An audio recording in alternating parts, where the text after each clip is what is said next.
Halo guys, Assalamualaikum warahmatullahi wabarakatuh. Kembali lagi bersama saya Ratu EKBKJ tentunya di channelnya Ratu EKBKJ.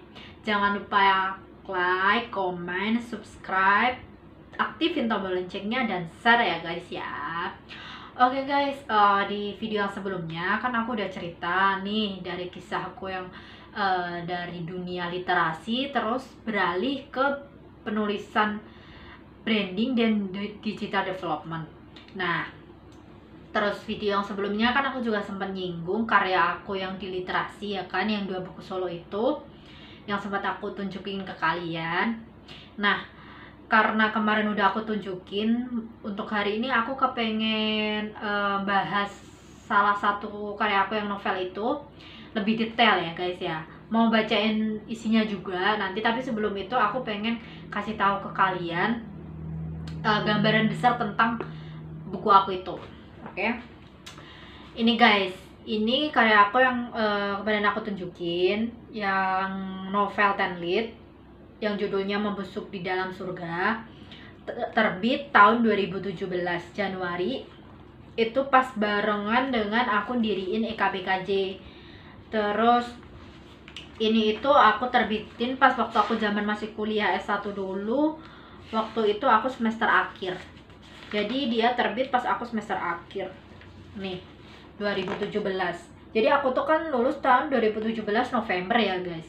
Nah, buku aku ini terbitnya itu Januari. Jadi di Januari itu aku EKBKJ berdiri dan buku aku terbit. Terus untuk penerbitnya adalah Magnum Pustaka Utama yang kemarin aku ceritain.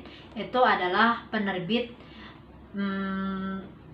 kerjasama self publisher. Oke. Nah, sekarang untuk nama penulis itu tuh adalah saya. Ratu EKBKJ itu adalah nama branding saya setelah saya terjun ke dunia digital, yaitu Ratu EKBKJ. Nah, waktu aku nerbitin buku ini kan aku masih mulai ya kan EKBKJ-nya waktu itu. Jadi aku belum punya nama branding. Jadi aku masih pakai Eka Aprilia. Eka Aprilia itu nama asli aku. Nah, terus judulnya di sini kan agak-agak gimana gitu kan ya. Kalau orang umum kan mungkin merasa kayak agak kontroversi gitu ya kan ya. Membusuk di dalam surga. Sebenarnya apa sih membusuk di dalam surga itu? Sebenarnya judul ini itu tuh metafor sih sebenarnya, bahasa kiasan. Yang mana membusuk di dalam surga ini aku ambil pertama, ada beberapa alasan. Pertama, jadi kan novel yang template aku itu yang membusuk di dalam surga itu sebenarnya adalah kisah dari teman dosen aku. Nah, dosen aku tuh namanya Pak Jaseri atau Pak Jerry. Zaman waktu aku kuliah dulu tuh beliau nawarin ada temennya yang kisahnya itu tuh agak dramatis gitu loh. Terus di sini ada yang bisa nulis nggak, yang kepengen nulis. Kalau ada yang kepengen nulis, dia mau kasih cerita itu buat dibikin novel. Nah, aku kan tertarik kisahnya kayak gimana. Nah, aku temuin beliau. Nah, pas aku temuin terus dia cerita gitu kan kisahnya kayak gini-gini, terus dibikin juga, dikasih apa, outline, dikasih outline gitu kan, outline bab 1, bab 2, bab 3 yang kisah temennya itu tadi, namanya Nia temennya itu tadi. Nah, kan namanya novel ya kan, aku mikir kalau cuman kisah nyata doang kan kurang ada kejutan-kejutan. Terus di sisi lain kan selain daya tarik juga daya maknanya kurang. Nah, dari kisah temennya dosen aku yang namanya Nia itu, di situ nggak murni 100% kisahnya. Jadi aku tambahin sama ideologi aku yang pengen aku masukin. Karena kan aku sebagai penulis, aku nggak mungkin juga cuma pengen ceritain kisah orang, kan aku pengen juga nyalurin ideologi aku, kayak ideologi aku kayak gimana, amanat yang pengen aku kasih kayak gimana gitu kan. Nah, kemudian di situ juga aku campur dengan beberapa latar suasana, latar tempat, dan juga beberapa cerita yang nggak 100% seperti cerita asli. Jadi udah aku campur lah ya, cerita asli sama cerita nyata udah aku campur, dan itu nggak masalah juga kan. Nah, balik lagi terkait judul, jadi membusuk di dalam surga itu sekarang latar belakang ide itu muncul pertama dari segi kisahnya si Nia. Jadi si Nia itu tuh ceritanya dia itu tuh eh, dulu sebenarnya dia tuh terlahir dari orang Tionghoa yang di bagan si api-api. Nah, di sana tuh ada sebuah mitos kayak gini kan, suaminya itu tuh dia pengusaha ikan pelelangan terbesar gitu loh. Nah, dia itu tuh punya istri dua. Nah, kebetulan istrinya itu tuh hamil bareng, terus eh, lahir bareng gitu loh. Nah, di sana tuh ada mitos kalau punya dua istri terus lahir bareng itu tuh nggak boleh, mitosnya itu bakal bikin sakit-sakitan gitu. Nah, istri yang satunya itu kebetulan dia tuh emang sakit, tapi sebenarnya tuh dia nggak sakit gara-gara mitos itu, memang dia itu tuh ya punya riwayat sakit. Memang dia punya riwayat sakit sebenarnya. Nah, cuman si neneknya yang dia percaya banget sama mitos itu tuh dia yakin banget sakitnya itu gara-gara si anaknya itu yang lahirnya bareng itu gitu loh. Nah, mau nggak mau salah satu anaknya itu tuh harus dikasih orang, pokoknya ini nih nggak boleh lah, nggak boleh dimilikin, karena kalau dimilikin bakal sakit-sakitan terus gitu. Nah, sebenarnya si istri tadi sama si suami tadi sama pamannya tuh nggak mau kalau dikasih ke orang, tapi neneknya tuh tetep kayak ngeyel gitu loh, pokoknya nggak boleh karena dia itu udah kayak yakin banget sama mitos itu gitu. Nah, dari situ jadi kan aku kayak seolah-olah si Nia tuh kan jadi kayak anak yang tidak diinginkan kan, karena mitos, bukan tidak diinginkan secara nyata tapi gara-gara mitos itu. Nah, dari situ latar belakang dari situ kemudian kan si anak itu kan dikasih ke orang Jawa. Nah, orang Jawa waktu itu tuh kebetulan pas merantau di bagian si api-api itu dia dikasih anak itu. Nah, pas dia balik ke Jawa, nah si anak itu kan hidup sampai besar sama si orang Jawa itu. Nah, kalau orang yang Tionghoa yang bahkan si api-api itu kan dia agama Kristen kan. Dia agama Kristen terus dikasih ke orang Islam yang orang Jawa tadi. Nah, sini ya ke Jawa, di Jawa situ dia besar di situ. Awalnya dia nggak dikasih tahu dia anak. Jadi dia ya udah disayangi banget gitu sama orang Jawa tadi, karena orang Jawa tadi emang nggak punya anak, jadi dikasih anak itu terus dia sayang banget gitu sama anaknya, sama si Nia itu. Nah, sampai si Nia itu dia dikuliahin juga, dia mondok juga, pokoknya si Nia tuh dia berprestasi gitu loh, cerdas. Dia mondok S2 juga, terus S2 juga dia di biaya orang tua juga, terus dia jadi ustazah di pondok juga, di pondok pesantren. Dia mondok di Ponorogo. Nah, jadi dari kisah ceritanya itu tuh kan kemudian pas dia besar itu tuh dia dikasih tahu kalau dia itu tuh bukan anak kandungnya dari si orang Jawa tadi. Nah, dari situ dia dikasih tahu cerita nyata hidupnya kalau gara-gara mitos itu dia jadi anak yang tidak diinginkan. Nah, aku kan jadi berpikir si Nia itu kan selama seumur hidupnya sama orang Jawa dia kan mendapatkan segalanya kan, berat kata dia cerdas, berprestasi, terus jadi ustazah juga, terus S2 juga, terus suaminya juga baik, dia kan juga punya suami yang sangat sayang. Nah, seolah-olah bahasa metafornya dia tuh kan seolah-olah dapat surga kan, tapi sebenarnya dari dia merasakan surga itu di sisi lain dia tuh merasakan membusuk gitu loh. Maksudnya membusuk tuh karena gara-gara dia menjadi anak yang tidak diinginkan tadi, yang terbuang gara-gara mitos. Jadi kebahagiaan dia itu ibarat kata itu tuh gini, bahasa metafornya itu sebuah kebahagiaan yang dilukiskan kepedihan gitu loh. Nah, makanya aku buat judul membusuk di dalam surga. Mendapat segala-galanya, tapi di sisi lain itu ada ketidakbahagiaan gara-gara dia itu tadi orang tua kandungnya itu tadi. Nah, Itu latar belakang judulnya. Nah, selain itu juga sebenarnya judul itu aku buat kayak gitu karena di novel aku ini selain kisahnya tadi kan aku cerita, aku juga masukin unsur ideologi kan. Kayak judul yang aku masukin di sini tuh kayak gini. Aku tuh kan orangnya nggak suka banget sama mitos. Jadi di sini intinya aku memberikan sebuah amanat, eh, jangan sampai sebuah agama itu dicampur dengan mitos. Karena itu akan berdampak terhadap kerugian yang besar kepada orang lain. Karena mitos itu selalu nggak logis, dan ketidaklogisan pasti menghasilkan ketidakfungsionalisan atau ketidakmanfaatan, dan tidak berfungsionalis itu pasti bakal berdampak ketidakmanfaatan dan juga melukai orang. Nah, makanya amanat pertama di situ itu. Terus ke amanat kedua di situ aku juga nyeritain ke kayak gini apa namanya, diskriminasi. Aku di situ juga tambahin kisah-kisah tambahan di mana banyak apa namanya masyarakat yang kayak diskriminatif sama perempuan. Kayak contohnya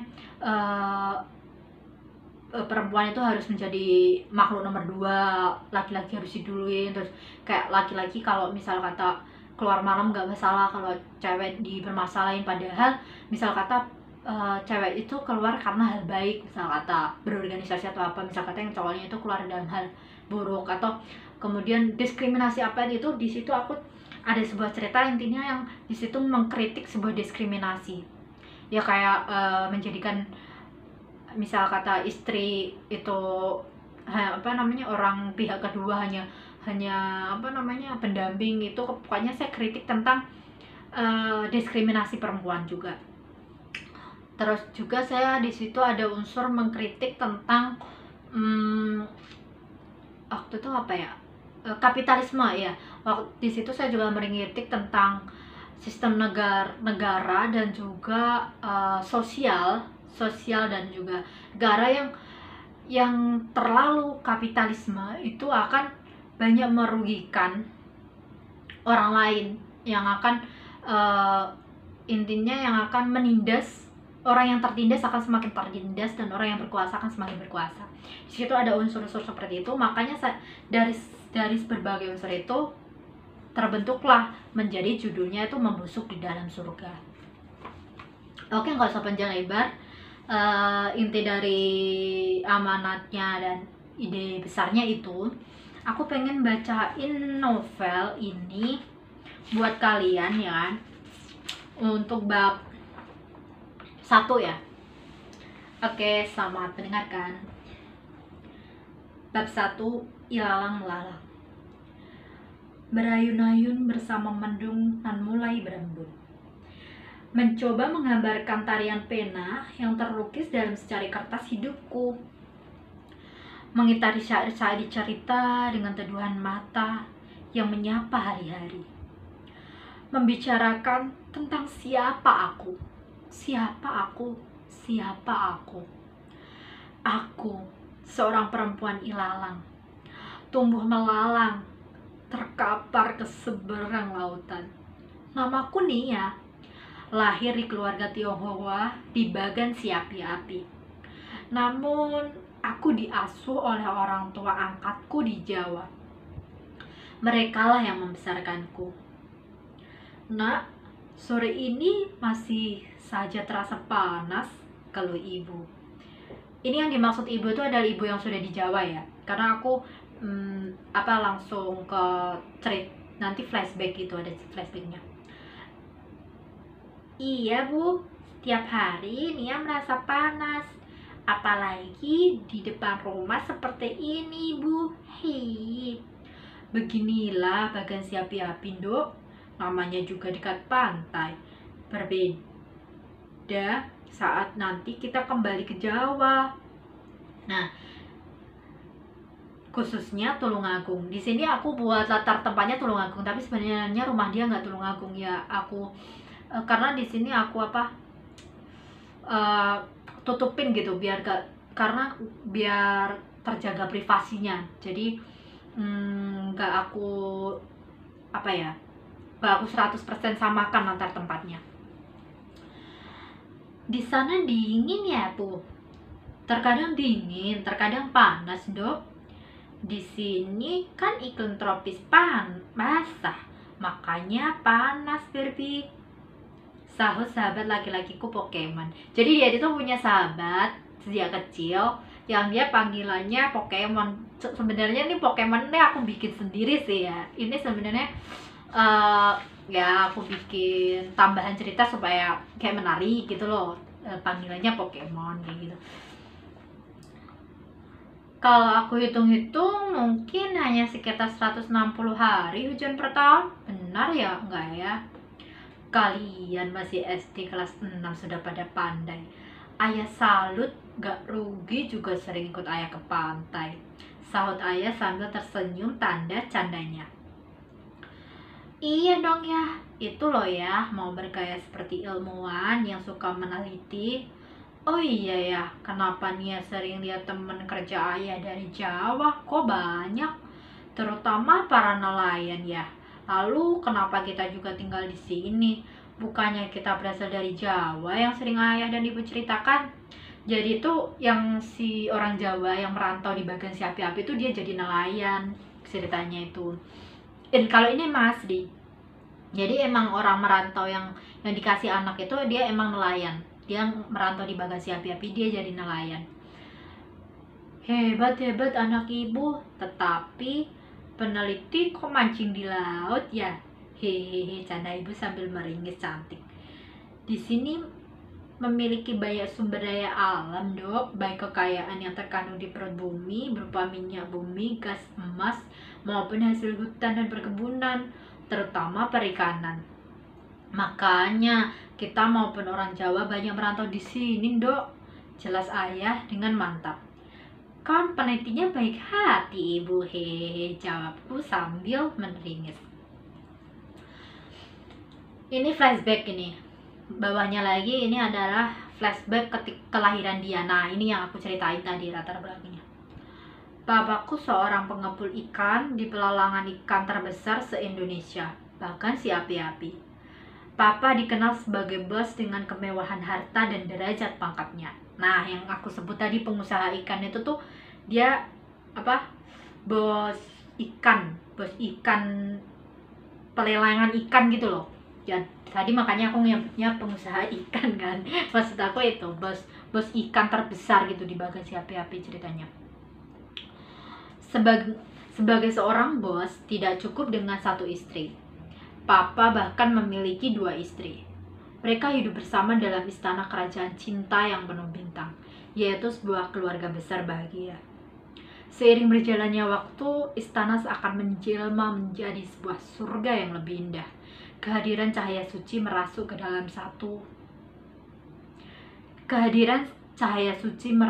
dalam salah satu perut istrinya, membuat senyuman pun selalu mengalir, mengenang. Seakan tak ingin berlama-lama menunggu buah hatinya hadir melihat dunia. Bermimpi untuk segera meminang, memeluk dan bersapa setiap saat. Tetapi suatu keadaan tak pernah terbayangkan menghancurkan impian. Istana seakan penuh dengan air mata. Kebahagiaan seakan tak nyata, bagikan angin sekedar lewat di depan mata mama dan papa. Jadi mama dan papa itu untuk panggilan yang orang tua kandung yang ngasih anak tadi. Ketika mama sedang mengandung 8,5 bulan, beliau terjatuh pingsan. Ambulan mengiring langkah keluarga. Pendarahan mengikis jiwa-jiwa bernyawa. Seorang perempuan dewasa berpakaian putih berprofesi, berambut panjang memeriksa. Biasanya disebut dokter. Datang dengan laju sedikit terbata, wajah memucat bagai air kapur.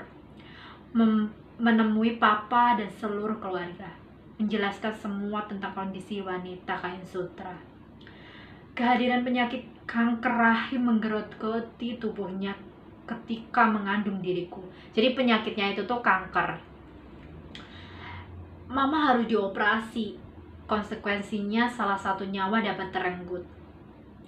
Janin menempel lekat di dalam perut dan tak dapat terlepas. Oh, ternyata nanti mitosnya coba nanti ya.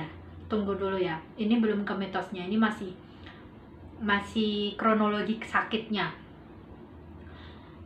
Pendarahan menambah kondisi mama lemah.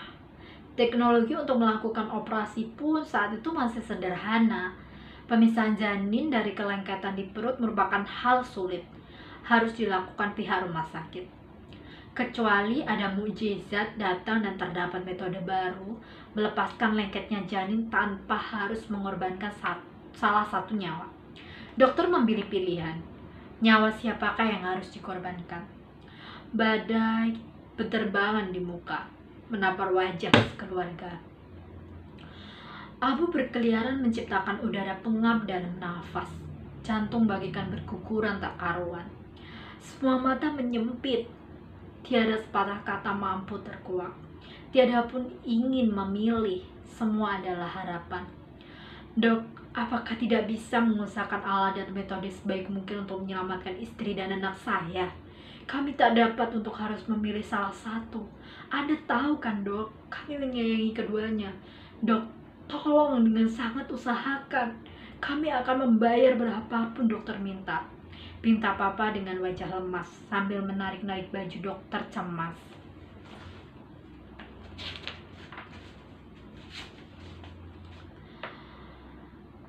Kami akan berusaha sebaik mungkin, Pak. Namun kami tidak dapat berjanji.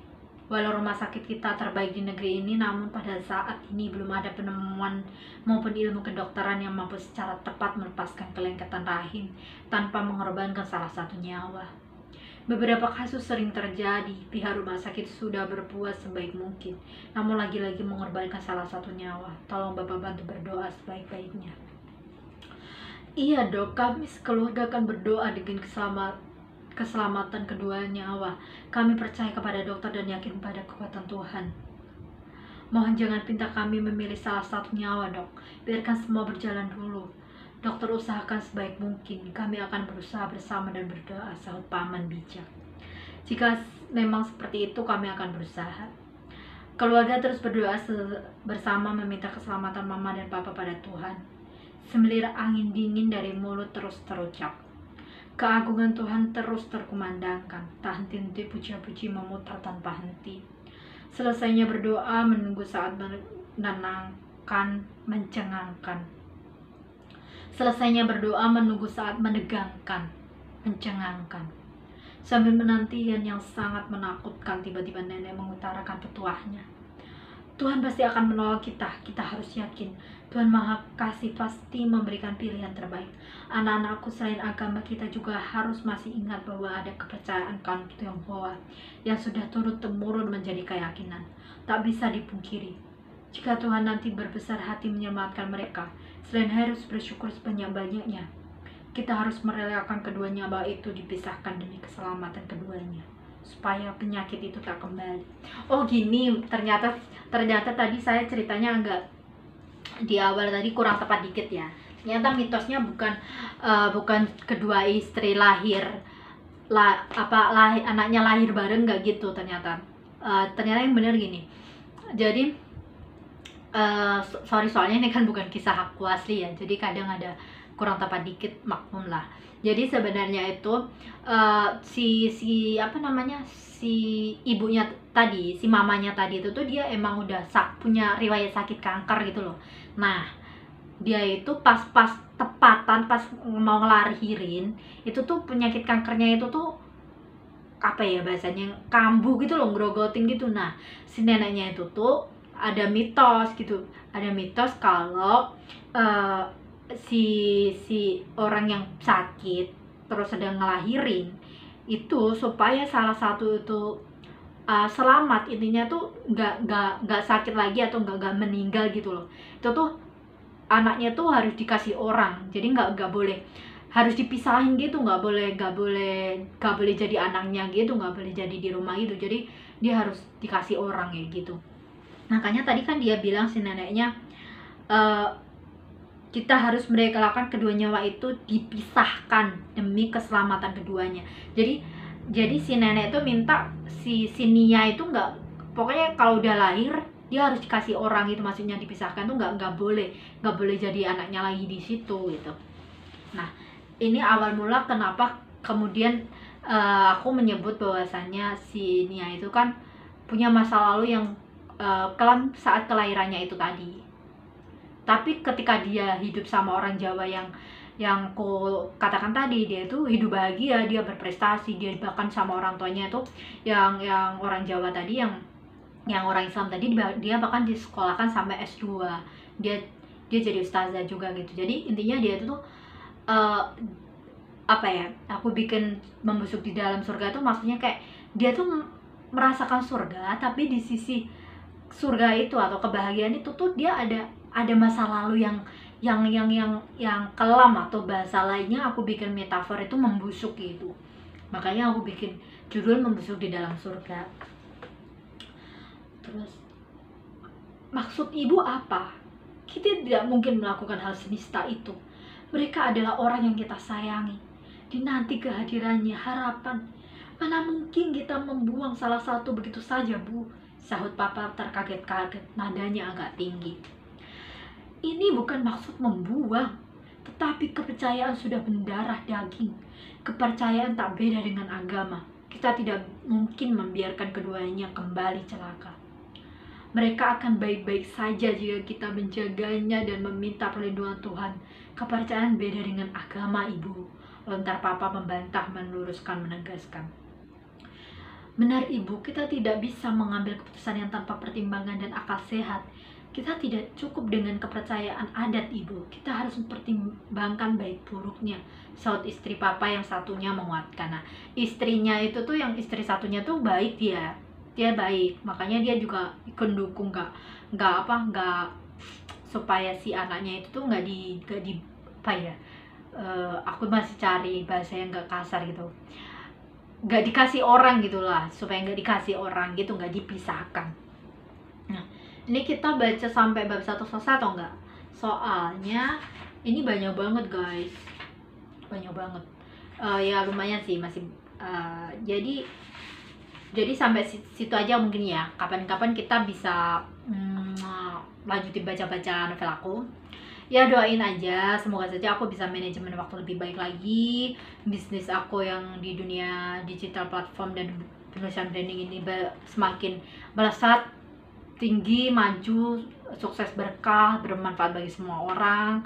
Terus di sisi lain, doain aku juga bisa manajemen waktu untuk menyisihkan waktu untuk bisa aktif lagi di project literasi. Jadi supaya aku nggak cuma bertahan di 2 karya literasi aja. Jadi supaya aku nanti bisa bikin buku lagi ya. Kalau untuk yang buku aku berikutnya itu tuh rencana aku, kalau yang untuk karya solo aku ya, itu tuh pengen karya motivasi sama nanti kalau mau bahas tentang cara mengatasi masalah, terus sama biografi motivasi aku pengen juga.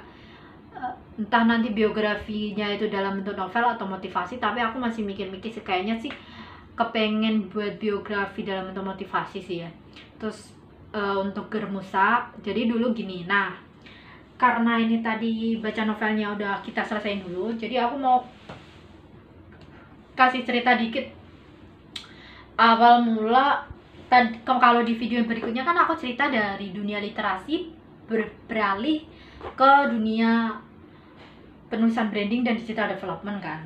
Kalau di sini aku mau cerita, sebenarnya nerbitin buku itu tuh nggak segampang yang kalian kira loh ya.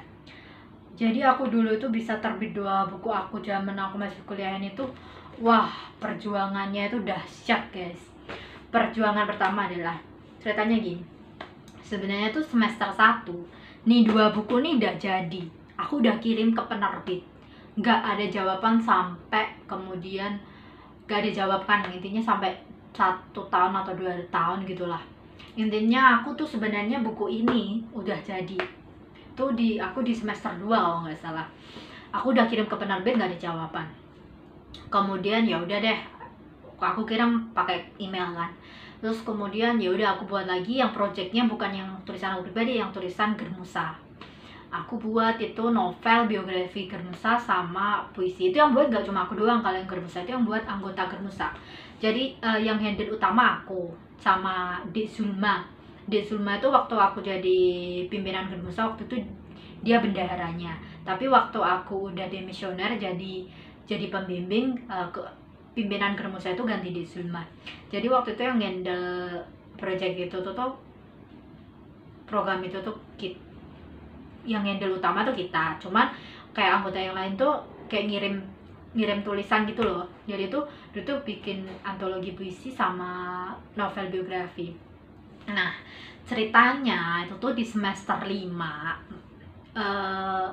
waktu itu di semester 5, tapi setelah karya apa yang aku ceritain tadi, antologi bersama itu udah terbit. Jadi antologi aku bersama itu tuh udah terbit 5 kan, yang puisi yang bukan solo.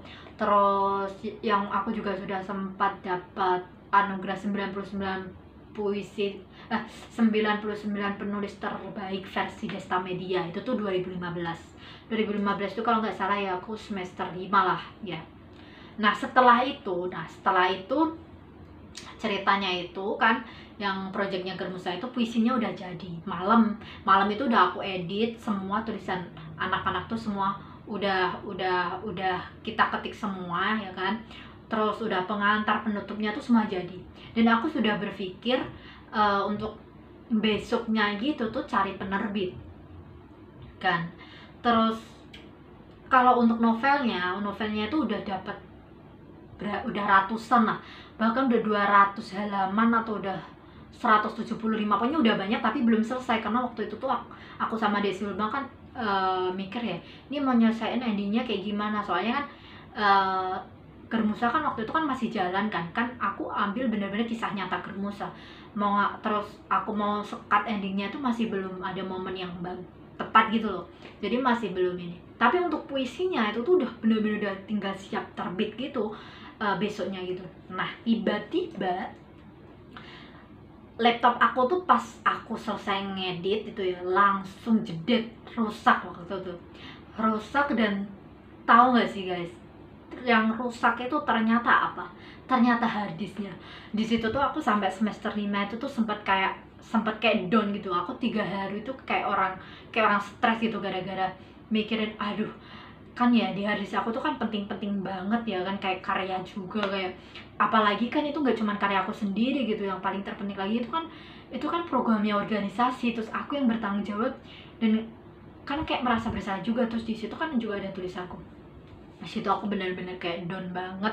Terus ketambahan pas barengan itu tuh pas ada juga program Germusa itu tuh yang kita ngajuin nulis jurnal waktu itu tuh yang nulis aku, Dek Sulma, Dek Nanda, terus ada cowoknya nggak ya waktu itu, cowoknya ada yang ikut nggak ya waktu itu, kalau nggak salah Akil kali ya. Nah di project jurnal itu kita itu udah bayar ya kan, waktu itu tuh kayak lomba terbit jurnal gitu loh ceritanya. Ini beda, bukan yang literasi ya, ini yang jurnal, yang ilmiah. Kalau yang literasi tadi aku alhamdulillah sih berjalan bagus, mulus yang sampai terbit 5 antologi bersama tadi. Nah ini beda, ini dia yang jurnal ini tuh kita ikut kompetisi jurnal gitu kan. Nah terus ternyata pas waktu udah mendekati hari H, bahkan sampai lewat, kita lihat kan kok nggak ada pengumuman ya, di chat nggak ada. Terus kita ngechat yang panitianya yang biasanya kita chat itu langsung diblokir. Pas itu kan langsung deg gitu kan, langsung wah ini ada apa nih kok diblokir gitu ya kan. Terus tiba-tiba kita buka ke situsnya, ternyata situsnya tuh udah hilang, nggak ada. Ternyata itu penipuan. Gila, kita udah bikin jurnalnya tuh, bayangkan kita udah penelitian, bahkan konsultasi ke dosen juga. Bayangkan kita ikut kompetisi itu, kita konsultasi ke Pak Arman waktu itu. Kita udah ini, terus kita udah observasi, wawancara. Aduh gila banget deh pokoknya, kita udah bayar juga, ternyata kita kena penipuan.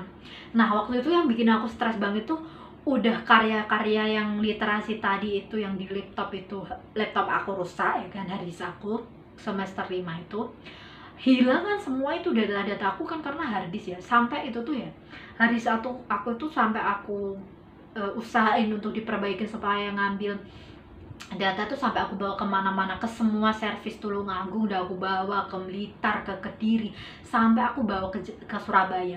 Jadi ceritanya Tulungagung ke Surabaya itu tuh perjalanan itu sekitar 4 jaman lah ya. Ya bahkan bisa kadang 5 jam juga, 3, 4 sampai 5. Sampai ke sana itu tuh tetap gak bisa ditanganin itu harddisk. Setelah itu tuh kayak aku tuh kayak orang stres gitu, udah mikirin penipuan jurnal tadi, terus ketambahan yang karyanya Puisi Gernusa yang udah mau terbit ya kan, yang mau diterima penerbit, udah tinggal besoknya gitu ceritanya itu.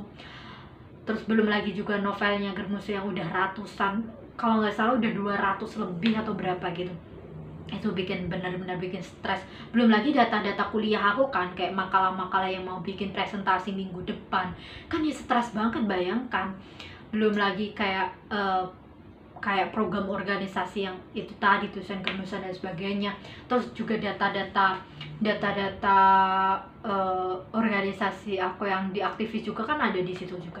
Jadi aku tuh berhari-hari kayak orang stres itu, yang biasanya aku tuh aktif cuma tidur 3 jam, pokoknya selalu aktif lah ya, berorganisasi, ke komunitas, kuliah, bisnis, semuanya itu tuh aku 3 hari tuh di kos terus, kayak orang stres itulah, sampai kayak gitu.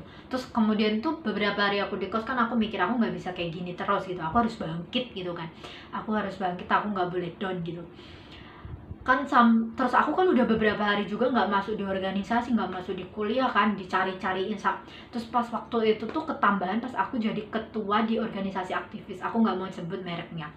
Nah ya kan, sebagai ketua waktu itu aku dicari-cari kan, ini orang kemana, nggak pernah masuk di organisasi. Nah ketambahan lagi nih, ini belum selesai cobaan aku nih. Sebelum mendapatkan hikmah, kemudian aku terbit buku ini, masih ada cobaan lagi, ketambahan lagi. Kemudian pas aku udah mau coba bangkit ya kan, pas aku sudah mau coba bangkit untuk pengen bangkit lagi, waktu itu kan ceritanya ada anggota aku yang nawarin kayak apanya ya, kalau nggak salah Pak D-nya atau apa gitu loh. Dia tuh kayak biasa nyervisin laptop gitu katanya. Nah mungkin itu, pikir aku mungkin itu ada jalan lah ya kan. Nah waktu tuh Denanda ya kan, nah sama Denanda tuh diajak sama ketemu sama apa ya, Pak D-nya tuh temennya, aku lupa waktu itu. Nah aku kasih hadisnya ke sana. Nah pas waktu itu aku lupa, belum makan ya kan, namanya berhari-hari aku lagi stres kan, aku lupa nggak makan, aku naik motor kan ceritanya.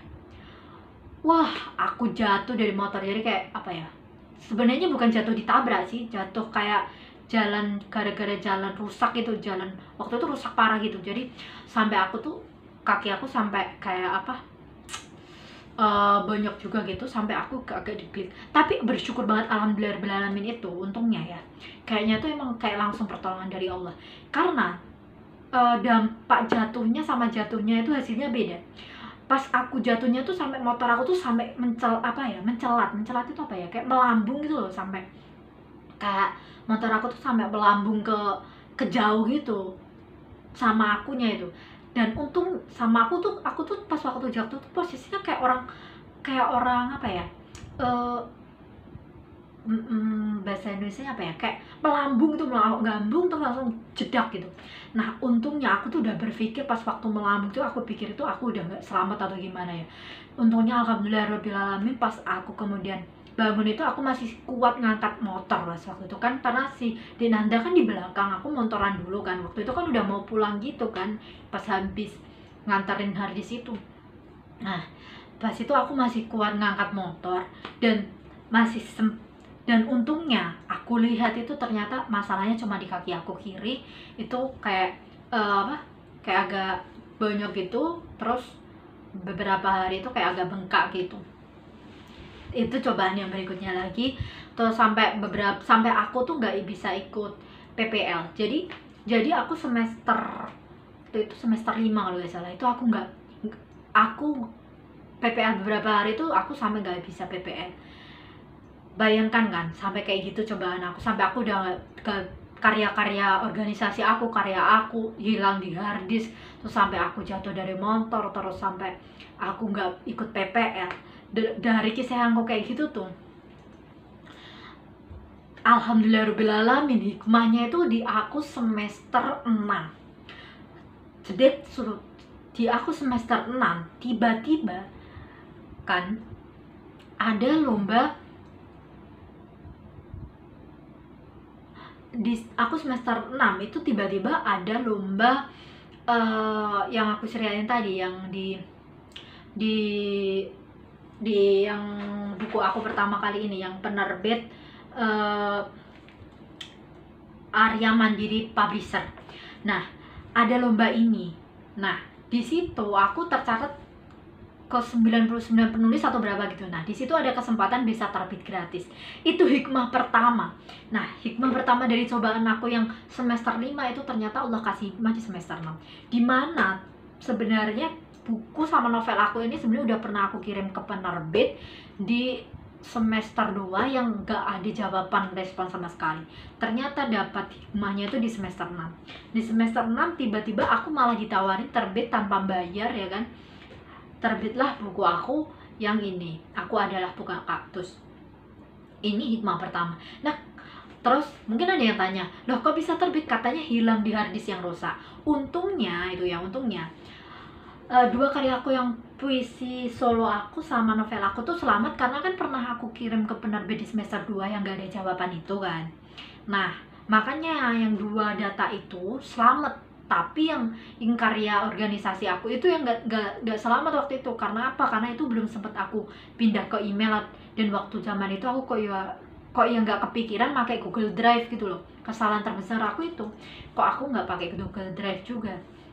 Nah, terus berikutnya di semester 6 itu hikmah pertama aku, kemudian aku bisa terbit antologi puisi. Terus kemudian itu kemudian lagi yang novel kan belum tuh, terus habis itu ada itu. Sebenarnya di sebelumnya aku juga sudah aktif di literasi. Kalau yang sebenarnya kan aku literasinya kayak di KLC, terus di organisasi literasinya mirip Bu Un sama Pak Bandung. Itu di Solo sama di Pare. Aku agak lupa sih, Kediri Pare. Apa sih namanya ya? Agak lupa. Terus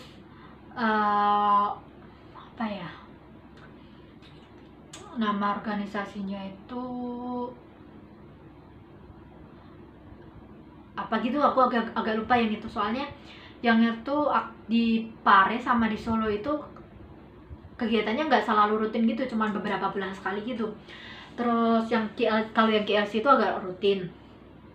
Terus 9 Mutiara juga. Terus apa lagi ya? Kalau Sekolah Menulis Indonesia itu pas sudah semester akhir. Terus apa lagi ya? Agak lupa sih aku. Nah, yang selain itu, kemudian aku ada sekolah literasi itu, yang itu komunitas sih sebenarnya, kayak komunitas tapi ngasih workshop gitu. Nah, sekolah literasi itu, kemudian aku ada itu komunitas sekolah literasi itu aku ikut. Nah, itu tuh mulai di berikutnya setelah aku terbit yang puisi aku itu ikut itu.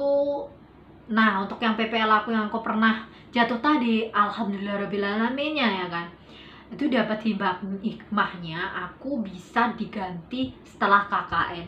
Jadi orang-orang yang nggak suka sama aku, beberapa orang yang nggak suka itu kayak udah ngira aku tuh bakal apa ya, waktu itu udah ngira kayak gak bakal PPL gitu loh, gak bakal bisa PPL gitu. Dan dampaknya kan kalau gak bakal bisa PPL kan harus mola, harus ngurang. Dan untungnya alhamdulillahirobbilalaminnya tuh Allah nolong aku. Jadi ternyata itu setelah KKN itu tuh kan masih ada waktu.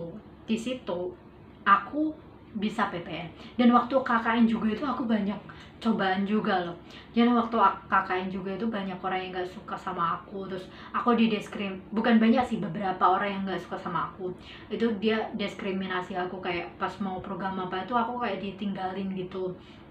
Terus aku kan walaupun bawa motor kan nggak bisa di jalan yang susah gitu kan. Nah, dia sengaja ninggalin supaya aku nggak bisa hadir itu. Nah orang pokoknya aku berusaha didiskriminasi supaya gimana biar supaya aku nggak lolos KKN itu. Nah, dan hikmahnya lagi setelah KKN itu teman-teman aku yang nggak suka sama aku tuh semua kaget. Justru nilai KKN aku tuh A+.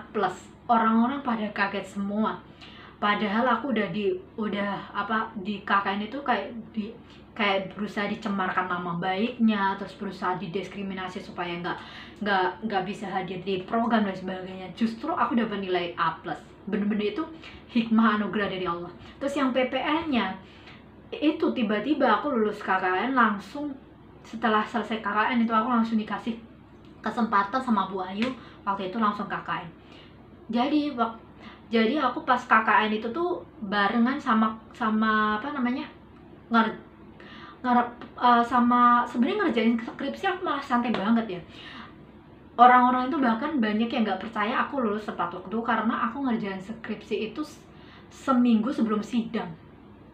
Untungnya kan aku dapat, jadi teman-teman aku juga yang dapat pembimbing profesor itu kan cuma 2 orang. Jadi cuma aku sama Jazil.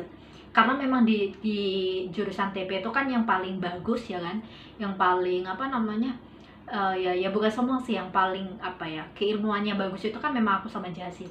Nah, orang-orang itu ngira apa gimana dikiranya tuh nggak bakal lulus tepat waktu karena kan PPL aku itu kan aku sempat jatuh dari motor yang ketunda terus setelah KKN. Dan ternyata orang-orang tuh kayak dapat prank gitu loh. Jadi ternyata malah di semester akhir itu walaupun aku di situ PPL itu aku malah bikin EKBKJ itu. Jadi aku sambil PPL tuh malah bikin EKBKJ, terus kemudian malah karya aku yang ini membusuk dalam surga ini malah terbit. Orang lain pada kaget. Ini sambil PPL sambil ini malah bikin brand bisnis, terus malah karya novel malah terbit kan. Terus waktu itu Germusa juga masih aktif, Nah, dia beberapa orang yang gak suka atau merasa saingan sama aku tuh kayak dapat prank gitu mereka. Ini orang kok malah kayak gini gitu. Terus pas kemudian, nah itu ceritanya. Jadi ceritanya novel aku itu dia terbit pas aku semester akhir kan. Seharusnya kan orang-orang itu tuh ya. Nah ini rahasianya kenapa aku seminggu bisa kebut skripsi dan bisa langsung apa namanya sidang dan lulus. Rahasianya di sini. Jadi aku itu nggak cari buku lagi kayak orang-orang. Karena kenapa? Aku tuh udah nabung buku sejak semester awal. Jadi teman-teman aku yang lainnya belum mikir skripsi, aku tuh udah semester awal itu udah nabung buku. Jadi aku tuh udah koleksi buku banyak banget, ratusan, 200 atau berapa. Jadi teman-teman aku pas setelah KKN itu bingung nyari buku, aku santai-santai ngurus bisnis, ngurus narbitin buku sambil PPL. Jadi orang-orang itu tuh sebenarnya bikin skripsi itu yang lama adalah cari referensi dan kedua cari tempat penelitian. Nah tadi rahasia yang pertama kenapa aku bisa bikin skripsi seminggu itu, jadi pertama aku udah nabung buku itu sejak semester 1. Jadi orang-orang semester 1 pada senang-senang aku udah nabung buku itu. Jadi pas aku semester akhir itu buku aku udah ratusan. Terus kemudian juga yang kedua, rahasia kedua tentang penelitian. Pas aku PPL, teman-teman aku sibuk cari apa namanya? Cari tempat penelitian sampai bolak-balik, ada yang ditolak lah. Jadi sebenarnya bikin skripsi itu yang bikin lama itu tuh cari tempat penelitiannya, karena kadang ada yang nggak mau, kadang dosennya yang nggak sepakat kayak gitu kan. Nah sedangkan aku kan dapat pembimbingnya profesor ya. Orang kalau profesor itu biasanya nggak bakal ribet. Biasanya yang ribet itu justru malah dosen-dosen yang cuman, ya mohon maaf ya, yang cuman kelas-kelas bawah lah. Biasanya dosen pembimbing yang kelas-kelas bawah itu dia kayak ini nggak boleh gitu. Justru kalau yang profesor enggak, asal kita itu punya analisa data yang kuat, alasan yang kuat, terus pas di debat itu punya alasan, profesor santai-santai aja. Jadi waktu itu aku tuh dapat pembimbingnya itu tuh Profesor Mujamil. Beliau tuh kan sibuk banget kan namanya profesor. Jadi jadi orang-orang yang dapat pembimbing bukan profesor itu tuh hampir setiap hari itu diminta bimbingan. Kalau yang bimbingan sama profesor itu enggak. Dia cuman jadi selama masa skripsi itu tuh cuman bimbingan itu tuh cuman 5 kali atau 6 kali gitu cuman. Kalau nggak salah 5 kali itu udah dihitung sama proposalnya. Jadi dulu kan pas waktu proposalan kan ya, itu tuh sama profesor udah dihitung. Jadi hitungannya yang pas skripsian, bimbingan skripsian tuh cuma 3 kali bimbingan. Dan itu langsung jadi. Karena kalau pola pikir ya, perspektif profesor, asal mahasiswa itu bisa mempertanggungjawabkan ketika dia ditanya tuh, dia bisa memaparkan analisanya, terus data-datanya, terus teorinya, terus ketika di debat itu dia punya alasan kuat, itu biasanya kalau profesor nggak bikin ribet. Beda kalau dosen biasa. Kalau kayak dosen yang apa ya, yang kelas-kelas bawah lah, itu biasanya nggak peduli isinya kamu bagus, kamu bisa debat ini, itu biasanya kalau kayak nggak suka di hati dia, itu dibikin ribet, disuruh ganti. Kayak ada temanku yang dia dapat pembimbing itu kan dosen biasa ya kan, bukan profesor, bukan dokter juga, biasa. Itu tuh bener-bener diribetin, kayak cuman gak cocok umur itu ya disuruh ganti, gak cocok tempat lembaga buat penelitian disuruh ganti. Itu bener-bener ribet banget. Tapi kalau sama profesor enggak, pokoknya kamu punya alasan kuat, data kuat, analisa yang kuat, terus ketika di debat kamu bisa mempertahankan argumentasimu, itu udah langsung selamat. Nah, rahasia yang kedua itu. Rahasia yang ketiga adalah, jadi aku bikin Germusa itu selain untuk amal perjuangan, sebenarnya alasannya supaya aku ketika skripsian itu aku nggak perlu ribet cari lembaga. Jadi skripsi aku itu neliti apa? Neliti organisasi yang aku dirikan. Dan itu nggak dipermasalahin sama profesor. Jadi nggak tahu ya, andekan waktu itu aku nggak dapat pembimbing profesor, mungkin aku neliti organisasi yang aku dirikan mungkin dipermasalahin. Tapi karena waktu itu aku tuh dapat, alhamdulillahirobbilalamin, itu dapat pembimbingnya itu emang orang yang sudah cerdas, jadi dia nggak mempermasalahin. Jadi pas waktu aku skripsian itu tuh yang aku teliti itu organisasi aku sendiri, yang namanya organisasi yang didirikan ya kan, ya gampang-gampang aja. Yang diwawancarai anggotanya sendiri, masa pengurusnya sendiri, masa nolak kan pasti nggak enak kan sama seniornya, terus nolak.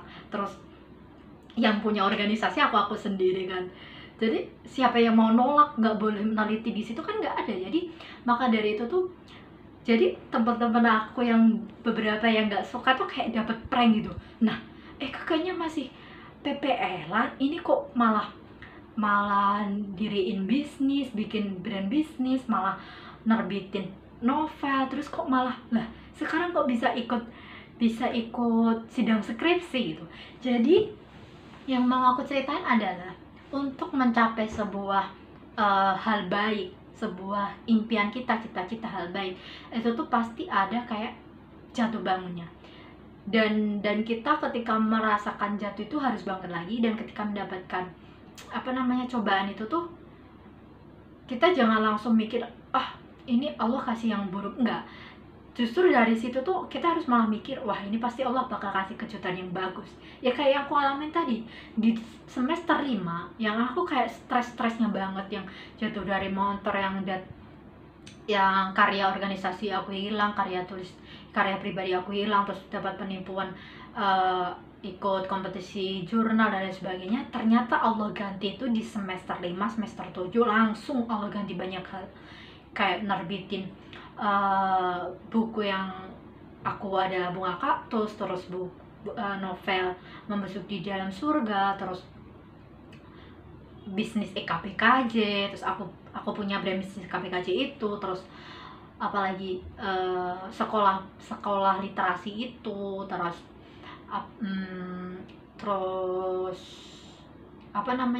yang KKN aku justru yang orang-orang pada kaget, yang justru malah dapat A+ itu. Terus pas aku lulus, terus ternyata aku juga lulus tepat waktu itu. Jadi intinya untuk mencapai sebuah, ibarat kata hanya 2 buku aja, perjuangannya tuh kayak gitu guys. Jadi apapun cita-cita kalian, kalian harus menyadari pasti ada masa-masa dimana itu kita harus kayak diuji sama Allah itu. Ada kemudian masa-masa kita kayak dikasih surprise gitu sama Allah itu, yang kadang bikin orang kayak di prank kayak gitu, tapi pranknya itu prank baik, prank surprise. Jadi itu harus kita sadari. Nah, itulah sekilas tentang flashback tentang aku pas kisah terjadinya atau terbitnya novel Membusuk di Dalam Surga. Oke guys, mungkin udah ini aja deh ya, udah cukup karena tadi kita juga udah baca novelnya, terus isi secara garis besarnya, terus udah nyeritain gimana perjuangannya aku bisa terbitin novel tadi. Intinya begitu panjangnya. Oh iya, satu lagi ada yang lupa pas terbit novel tadi ya, terbit puisi tadi kan itu, terus ada lagi satu lagi, bukan cobaan sih, tantangan. Pas waktu aku mau terbit novel itu ya, mau ketemuan meeting sama si bapaknya yang dosen Ponorogo itu, pas mau meeting itu tuh pas aku naik motor di Ponorogo, tapi belum sampai kotanya, masih di perjalanan di desanya gitu tuh. Itu tuh jalan mau ke Ponorogo itu dia rusak, habis kena gempa gitu. Jadi harus lewat gunung, dan tahu sendiri kan aku tuh naik motor di hal yang apa namanya, yang gak kayak gunung aja tuh gak terlalu berani, apalagi kayak gitu. Dan itu salah satu tantangannya juga. Dan ternyata alhamdulillah di situ ada orang-orang jasa yang nyopirin sampai lewati gunung selesai itu. Terus tantangan kedua juga pas mau nerbitin novel itu tuh pas pulang. Jadi pas pulangnya itu jalan yang biasanya aku lewatin yang jalannya mudah itu ditutup. Terus pas hujan-hujan, bayangkan. Aku kan habis pulang meeting ya kan, udah terbit deal, mau terbit gitu kan novelnya, kan harus meeting lagi ke sana. Itu tuh pas aku pulangnya itu udah madzan maghrib itu, malahan udahan. Pas ketepatan sebenarnya pulangnya itu tuh awalnya sore, tapi pas sampai perjalanan kan di pas jalan-jalan yang agak pegunungan itu kan udah malam kan. Itu tuh deras banget, hujan deras banget, ketambahan jalan yang biasanya aku lewatin agak mudah itu ditutup. Dan dari situ aku harus dikasih orang tahu lewat jalan lain. Itu tuh ya Allah, kalau kalian tahu itu tuh bener-bener lewat kayak pegunungan yang yang miring banget itu loh. Dan aku tuh gak pernah lewat yang kayak gitu, dan sampai sempat mikir aku bisa nggak ini, aku kalau terjadi apa gimana. Dan terus kemudian aku yakin kepada Allah, ya Allah aku pokoknya berlindung kepadamu. Terus aku berani. Dan ternyata pas aku jalan di jalan tuh tiba-tiba Allah datangkan orang yang baik. Di situ ada ibu-ibu, pokoknya ibu-ibu sekeluarganya sama anak-anaknya gitu. Dia tuh habis pulang hajatan bagaimana gitu, dia lewat situ. Tiba-tiba itu dipanggil mbak gitu. Aku juga pas aku naik motornya karena di pegunungan kan, jadi kan kayak karena aku kan kurang tegan kan, kayak pelan banget gitu kan, kayak orang jalan lah. Terus kemudian ada orang manggil, mbak gitu, naik sini biar motornya dijalanin sama anak saya aja kan, ibunya gitu kan. Nah, kemudian saya naik mobilnya si ibu itu, motornya dibawain sama si anaknya tadi. Nah, alhamdulillahirrahmanirrahim, pas kemudian udah sampai bawah, sampai jalan raya itu, kemudian aku naik motor lagi. Jadi perjuangannya tuh kayak gitu guys, sampai buku mau terbit itu perjuangannya yang kayak gitu ya, yang termasuk yang perjuangan secara teknis ya, yang kayak naik yang kehujanan, yang naik motor di pegunungan padahal aku nggak pernah kayak gitu. Terus yang kayak yang aku ceritain tadi ya, dahsyat seperti itu. Oke guys, begitu saja kali ini ceritanya tentang flashback karya masa lalu aku, atau flashback tentang cerita di masa lalu aku, itu flashback. Oke, sekian dari saya guys, Sampai jumpa di video selanjutnya. Oke guys, jangan lupa like, comment, subscribe, share, aktifin tombol loncengnya supaya kalian tetap dapat notifikasi kalau aku lagi ngupdate konten. Dan doain terus channel ini terus berkembang supaya dapat memberikan manfaat untuk semua orang. Terima kasih. Wassalamualaikum warahmatullahi wabarakatuh. Dadah guys.